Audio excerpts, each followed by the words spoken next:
Hi ನಮಸ್ತೆ ಎಲ್ಲರಿಗೂ info media ಜಗತ್ತು ಚಾನಲಿನ ಮತ್ತೊಂದು ವಿಡಿಯೋಗೆ ಸ್ವಾಗತ ಸುಸ್ವಾಗತ. ಸ್ನೇಹಿತರೆ, ಎಲ್ಲರೂ ಹೇಗಿದ್ದೀರಾ? ಎಲ್ಲರೂ ಚೆನ್ನಾಗಿದ್ದೀರಾ ಅಂದ್ಕೊಂಡಿದ್ದೀನಿ. ಹೋಪ್ ನಾನು ಕೂಡ ತುಂಬಾ ಚೆನ್ನಾಗಿದ್ದೀನಿ. ಎಲ್ಲರೂ ಚೆನ್ನಾಗಿದ್ದೀರಾ ಅಂದ್ಕೊಂಡು ಭಾವಿಸ್ಕೊಂಡು ಇವತ್ತಿನ ಒಂದು ವಿಡಿಯೋನ ಶುರು ಮಾಡಿಬಿಡೋಣ.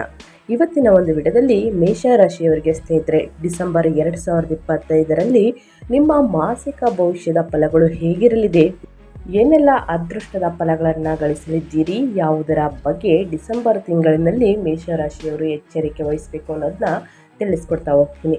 ನಿಮ್ಮ ವ್ಯಾಪಾರದಲ್ಲಿ, ವ್ಯವಹಾರದಲ್ಲಿ, ಉದ್ಯೋಗದಲ್ಲಿ, ನಿಮ್ಮ ವೃತ್ತಿ ಜೀವನದಲ್ಲಿ ಸ್ನೇಹಿತರೆ, ನಿಮ್ಮ ಆರೋಗ್ಯದಲ್ಲಿ, ಶಿಕ್ಷಣದಲ್ಲಿ, ಒಟ್ಟಾರೆಯಾಗಿ ಸ್ನೇಹಿತರೆ ಮೇಷರಾಶಿಯವರ ಅದೃಷ್ಟದ ಫಲಗಳು ಡಿಸೆಂಬರ್ ತಿಂಗಳಿನಲ್ಲಿ ಏನೆಲ್ಲ ಗಳಿಸಲಿದ್ದೀರಿ ಅನ್ನೋದನ್ನ ತಿಳಿಸ್ಕೊಡ್ತೀನಿ. ಇದನ್ನೆಲ್ಲ ಕಂಪ್ಲೀಟಾಗಿ ತಿಳ್ಕೋಬೇಕು ಅಂದರೆ ಎಲ್ಲೂ ಕೂಡ ವಿಡಿಯೋನ ಸ್ಕಿಪ್ ಮಾಡಬಾರ್ದು. ಅಂದರೆ ವಿಡಿಯೋನ ಕಟ್ ಮಾಡಿ ಓಡಿಸ್ಕೊಂಡೋಗಿ ನೋಡಿದ್ರೆ ಫುಲ್ ಇನ್ಫಾರ್ಮೇಷನ್ ಅರ್ಥ ಆಗಲ್ಲ. ಸೊ ಹಾಗಾಗಿ ಎಲ್ಲ ವಿಡಿಯೋದಲ್ಲೂ ತಿಳಿಸ್ತಾ ಇರ್ತೀನಿ. ಮೊದಲಿಂದ ಕೊನೆ ತನಕ ವಿಡಿಯೋನ ವಾಚ್ ಮಾಡಿ. ವಿಡಿಯೋದಲ್ಲಿ ಒಳ್ಳೆ ಮಾಹಿತಿ ಸಿಕ್ಕಿದ್ದಲ್ಲಿ ತಪ್ಪದೆ ವಿಡಿಯೋಗೊಂದು ಲೈಕ್ ಕೊಟ್ಟು, ಇನ್ನೂ ನನ್ನ ಚಾನಲ್ನ ಸಬ್ಸ್ಕ್ರೈಬ್ ಮಾಡ್ಕೊಳ್ತಾನೆ ನೋಡ್ತಿದ್ರೆ ದಯವಿಟ್ಟು ಇನ್ಫಾ ಮೀಡಿಯಾಗೆ ಸಬ್ಸ್ಕ್ರೈಬ್ ಆಗಿ ನಿಮ್ಮ ಅಭಿಪ್ರಾಯಗಳನ್ನು ಕಮೆಂಟ್ ಬಾಕ್ಸಲ್ಲಿ ತಿಳಿಸಿ. ಯಾರೆಲ್ಲ ಸಬ್ಸ್ಕ್ರೈಬ್ ಮಾಡಿಕೊಂಡು ಪ್ರತಿನಿತ್ಯ ವಿಡಿಯೋ ವಾಚ್ ಮಾಡ್ತಾ ಇದ್ದೀರಾ ಅಂಥವರಿಗೆ ಥ್ಯಾಂಕ್ ಯು ಸೋ ಮಚ್ ಅಂತ ಹೇಳ್ತಾ, ಓಂ ನಮಃ ಶಿವಾಯ ಅಂತ ಕಮೆಂಟ್ ಮಾಡಿ. ಶಿವನ ಅನುಗ್ರಹದಿಂದ ನಿಮ್ಮ ಜೀವನದಲ್ಲಿ ಎಷ್ಟೇ ದೊಡ್ಡ ಮಟ್ಟದಲ್ಲಿ ಸ್ನೇಹಿತರೆ ಸಮಸ್ಯೆಗಳಿದ್ರೂ ಕೂಡ ಅವೆಲ್ಲವೂ ಕೂಡ ನಿವಾರಣೆಯಾಗಲಿ ಅಂತ ಕೇಳ್ಕೊತಾ ವಿಡಿಯೋನ ಸ್ಟಾರ್ಟ್ ಮಾಡಿಬಿಡೋಣ.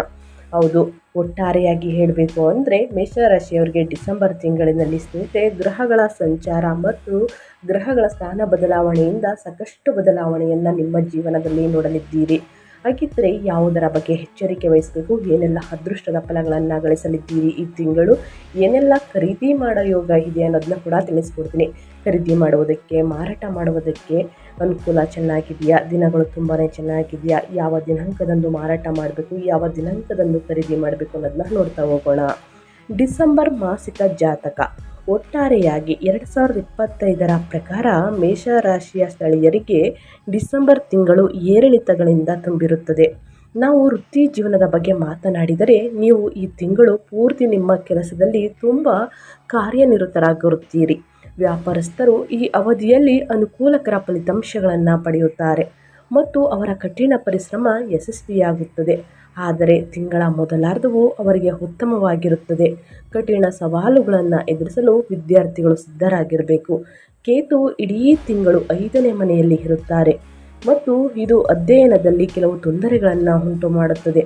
ಆದರೆ ಶಿಕ್ಷಣದಲ್ಲಿ ನಿಮ್ಮ ಆಸಕ್ತಿಯು ಹೆಚ್ಚಾಗುತ್ತದೆ.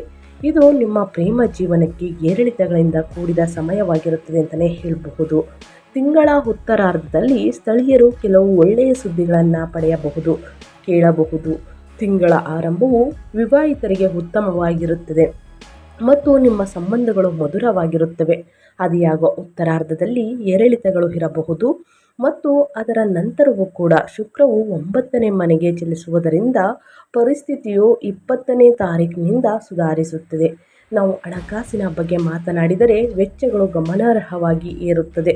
ಆದ್ದರಿಂದ ನಿಮ್ಮ ಆದಾಯವು ಹೆಚ್ಚಾಗುತ್ತದೆ ಸ್ನೇಹಿತರೆ. ಆದರೆ ನಿಧಾನವಾಗಿ ಸರಿಯಾದ ರೀತಿಯ ಗಮನವನ್ನು ನೀಡಬೇಕು. ನಿಮ್ಮ ಕುಟುಂಬ ಸ್ಥಿರವಾಗಿರುತ್ತದೆ ಮತ್ತು ಆರೋಗ್ಯದ ಬಗ್ಗೆ ಜಾಗರೂಕರಾಗಿರಬೇಕು. ಆರೋಗ್ಯದ ದೃಷ್ಟಿಯಿಂದ ಈ ತಿಂಗಳು ಸ್ವಲ್ಪ ದುರ್ಬಲವಾಗಿರುತ್ತದೆ. ಹೊಟ್ಟೆ, ಕಣ್ಣು, ನಿದ್ರೆ, ವಾಹನ ಸಂಬಂಧಿತ ಅಪಘಾತ ಅಥವಾ ಗಾಯ, ಅನಿಯಮಿತ ರಕ್ತದೊತ್ತಡ ಸ್ನೇಹಿತರೆ, ಚರ್ಮದ ಅಲರ್ಜಿ ಇತ್ಯಾದಿಗಳಿಗೆ ಸಂಬಂಧಿಸಿದ ಸಮಸ್ಯೆಗಳು ನಿಮ್ಮನ್ನು ತೊಂದರೆಗೊಳಿಸಬಹುದು. ಇದಕ್ಕೆಲ್ಲ ಸ್ನೇಹಿತರೆ ಏನೆಲ್ಲ ಪರಿಹಾರಗಳನ್ನು ಮಾಡಬೇಕು ಅನ್ನೋದನ್ನ ತಿಳಿಸ್ಕೊಡ್ತೀನಿ. ಇನ್ನು ವ್ಯಾಪಾರ, ವ್ಯವಹಾರಕ್ಕೆ, ಶಿಕ್ಷಣಕ್ಕೆ, ನಿಮ್ಮ ಆರೋಗ್ಯಕ್ಕೆ ಯಾವ ದಿನಾಂಕದಂದು ಉತ್ತಮವಾಗಿದೆ, ಯಾವ ದಿನಾಂಕದಂದು ಎಚ್ಚರಿಕೆ ವಹಿಸಬೇಕು ಅನ್ನೋದನ್ನ ಇವಾಗ ಒಂದೊಂದಾಗಿ ತಿಳಿಸ್ಕೊಡ್ತೀನಿ. ಇವಾಗೆಲ್ಲೂ ಕೂಡ ಸ್ಕಿಪ್ ಮಾಡಿಬಿಡಿ. ಒಟ್ಟಾರೆಯಾಗಿ ಈ ಫಲಿತಾಂಶವನ್ನು ನೋಡಲಿದ್ದೀರಿ. ನಿಮ್ಮ ಕೆರಿಯರ್ ಬಗ್ಗೆ ಹೇಳೋದಾದರೆ ಸ್ನೇಹಿತರೆ, ದ್ವಿತೀಯಾರ್ಧದಲ್ಲಿ ಉತ್ತಮವಾದ ಫಲಗಳನ್ನು ನೋಡಲಿದ್ದೀರಿ. ಈ ತಿಂಗಳು ನಿಮಗೆ ವೃತ್ತಿಗೆ ಸಂಬಂಧಿಸಿದ ಪ್ರಮುಖ ನಿರ್ಧಾರಗಳನ್ನು ಮುಂದೂಡುವುದು ಮತ್ತು ತಾಳ್ಮೆಯಿಂದ ಇರುವುದು ಉತ್ತಮ. ಹೊಸ ಉದ್ಯೋಗಕ್ಕಾಗಿ ಪ್ರಯತ್ನಿಸುತ್ತಿರುವವರು ಇತರರೊಂದಿಗೆ ಮಾತನಾಡುವಾಗ ಜಾಗರೂಕರಾಗಿರಬೇಕು. ಬುಧ 8ನೇ ಮನೆಯಲ್ಲಿ ಸಂಚರಿಸುತ್ತಾ ವಕ್ರನಾಗಿರುವ ಕಾರಣ ಸಂವಹನದಲ್ಲಿ ಸಮಸ್ಯೆಗಳು ಬರಬಹುದು. ನಿಮ್ಮ ಆಲೋಚನೆಗಳು ಮತ್ತು ಯೋಜನೆಗಳು ಸರಿಯಾಗಿ ಕೆಲಸ ಮಾಡದಿರಬಹುದು. ಆದ್ದರಿಂದ ಏನಾದರೂ ಮಾಡುವ ಮೊದಲು ಅಥವಾ ಯಾವುದೇ ನಿರ್ಧಾರ ತೆಗೆದುಕೊಳ್ಳುವ ಮೊದಲು ಒಂದು 3-4 ಬಾರಿ ಯೋಚಿಸಿ ನಿರ್ಧಾರಗಳನ್ನು ತೆಗೆದುಕೊಳ್ಳಿ. ಸ್ವಲ್ಪ ಕಾಲ ಬೇರೆ ಸ್ಥಳದಲ್ಲಿ ಕೆಲಸ ಮಾಡಬೇಕಾಗಿ ಬರಬಹುದು. ಇದು ನಿಮಗೆ ಬಹಳಷ್ಟು ಒತ್ತಡವನ್ನು, ಕೆಲಸದ ಹೊರೆಯನ್ನು ನೀಡುತ್ತದೆ. ನಿಮ್ಮ ವ್ಯವಸ್ಥಾಪಕರು ಅಥವಾ ಮೇಲಧಿಕಾರಿಗಳೊಂದಿಗೆ ವಾದಿಸಬೇಡಿ, ಚರ್ಚೆಗೆ ಇಳಿಯಬೇಡಿ. ಸ್ನೇಹಿತರೆ, ನಿಮ್ಮ ವೃತ್ತಿಯಲ್ಲಿ ಸ್ವಲ್ಪ ಸಮಸ್ಯೆಯನ್ನು ಉಂಟು ಮಾಡುತ್ತದೆ. ಹಾಗಾಗಿ ಗ್ರಹಗಳ ಸಂಚಾರ ಮತ್ತು ಗ್ರಹ ಸ್ಥಾನಗಳಿಂದ ಸಾಕಷ್ಟು ಬದಲಾವಣೆಯನ್ನು ಡಿಸೆಂಬರ್ ತಿಂಗಳಲ್ಲಿ ನೋಡಲಿದ್ದೀರಿ ಸ್ನೇಹಿತರೆ. ಇನ್ನು ನಿಮ್ಮ ಹಣಕಾಸಿನ ಬಗ್ಗೆ ಹೇಳೋದಾದರೆ ಉತ್ತಮ ಆದಾಯವನ್ನು ಗಳಿಸಲಿದ್ದೀರಿ. ಆದರೆ ಸ್ನೇಹಿತರೆ, ಆರ್ಥಿಕವಾಗಿ ಈ ತಿಂಗಳು ಸಾಮಾನ್ಯಕ್ಕಿಂತ ಕಡಿಮೆ ಇರುತ್ತದೆ ಅಂತಲೇ ಹೇಳ್ಬೋದು. ಗಳಿಕೆ ಮತ್ತು ಖರ್ಚುಗಳಿಗೆ ಹೊಂದಾಣಿಕೆ ಇರುವುದಿಲ್ಲ ಸ್ನೇಹಿತರೆ. ಶನಿ ಇರುವುದರಿಂದ, ಅಂದರೆ ನವೆಂಬರ್ 28ನೇ ತಾರೀಕು ಸ್ನೇಹಿತರೆ, ಶನಿ ನೇರ ಚಲನೆ ಇರುವುದರಿಂದ ಅನಗತ್ಯ ಕಾರಣಗಳಿಗಾಗಿ ಹಣ ಖರ್ಚು ಮಾಡಬೇಕಾಗಿ ಬರಬಹುದು. ಸ್ನೇಹಿತರೆ, ಗುರು ಸಂಚಾರ ಇರುವುದರಿಂದ ಸ್ಥಿರ ಆಸ್ತಿಗಳು, ಷೇರು ಮಾರುಕಟ್ಟೆ, ವಾಹನಗಳನ್ನು ಖರೀದಿಸಲು ಈ ತಿಂಗಳು ಸ್ನೇಹಿತರೆ ಮಧ್ಯಮ ಸ್ಥಿತಿಯನ್ನು ಹೊಂದಿದ್ದೀರಾ ಅಂತಲೇ ಹೇಳಬಹುದು. ಸ್ನೇಹಿತರೆ, ರಾಹುವಿನ ಸಂಚಾರದಿಂದ 5ನೇ ಮನೆಯಲ್ಲಿ ತಿಂಗಳ ಪೂರ್ತಿ ರಾಹು ಕೇತು ಸಂಚಾರ ಇರುವುದರಿಂದ ನಿಮ್ಮ ಪರಿಚಯಗಳ ಮೂಲಕ ಸ್ವಲ್ಪ ಆದಾಯ ಬರುತ್ತದೆ. ಆಕಸ್ಮಿಕ ಖರ್ಚುಗಳಿಗೆ ಸಿದ್ಧರಾಗಿರಿ. ಈ ತಿಂಗಳು ಕೊನೆಯ 2 ವಾರಗಳಲ್ಲಿ ಆಸ್ತಿ ಅಥವಾ ವಿಮೆಗೆ ಮೂಲಕ ಅನಿರೀಕ್ಷಿತ ಆರ್ಥಿಕ ಲಾಭಗಳು ಇರುತ್ತವೆ ಸ್ನೇಹಿತರೆ. ಶುಕ್ರನ ಸಂಚಾರ ಇರುವುದರಿಂದ ಸಾಮಾನ್ಯ ಫಲಿತಾಂಶವನ್ನು ಗಳಿಸಲಿದ್ದೀರಿ. ಆದಷ್ಟು ಅನಗತ್ಯ ಖರ್ಚುಗಳಿಂದ ಆದಷ್ಟು ದೂರವಿರಿ ಅಂತಲೇ ಹೇಳಬಹುದು. ಆಸ್ತಿ, ವಾಹನವನ್ನು ಖರೀದಿ ಮಾಡಬಹುದು. ಆದರೆ ಸ್ನೇಹಿತರೆ, ವಾಹನದಲ್ಲಿ ಸಣ್ಣ ಪುಟ್ಟ ಅಪಘಾತಗಳು ಆಗುವ ಚಾನ್ಸಸ್ ಇರುತ್ತದೆ. ಬಹಳಷ್ಟು ಎಚ್ಚರಿಕೆ ವಹಿಸಿ. ಇನ್ನು ನಿಮ್ಮ ಫ್ಯಾಮಿಲಿ ಬಗ್ಗೆ ಹೇಳೋದಾದರೆ, ಕುಟುಂಬದ ಬಗ್ಗೆ ಹೇಳೋದಾದರೆ, ನಿಮ್ಮ 5ನೇ ಮನೆಯಲ್ಲಿ ಕೇತು ಇರುವುದು, 5ನೇ ಅಧಿಪತಿ ಸೂರ್ಯ ದುರ್ಬಲವಾಗಿರುವುದರಿಂದ ನಿಮ್ಮ ಮಕ್ಕಳು ಅಥವಾ ಕುಟುಂಬದ ಸದಸ್ಯರಲ್ಲಿ ಒಬ್ಬರು ಸಣ್ಣ ಪುಟ್ಟ ಆರೋಗ್ಯ ಸಮಸ್ಯೆಗಳಿಂದ ಬಳಲಬಹುದು. ಸ್ನೇಹಿತರೆ, ಗುರು ಸಂಚಾರ ಇರುವುದರಿಂದ ಒಂದು ದೊಡ್ಡ ವರವಾಗಿದೆ ಇದು ಅಂತಲೇ ಹೇಳಬಹುದು. ಇದು ಮನೆಯಲ್ಲಿ ಶಾಂತಿಯುತ ವಾತಾವರಣವನ್ನು ಮತ್ತು ನಿಮ್ಮ ತಾಯಿಯಿಂದ ಉತ್ತಮ ಬೆಂಬಲವನ್ನು ನೀಡುತ್ತದೆ.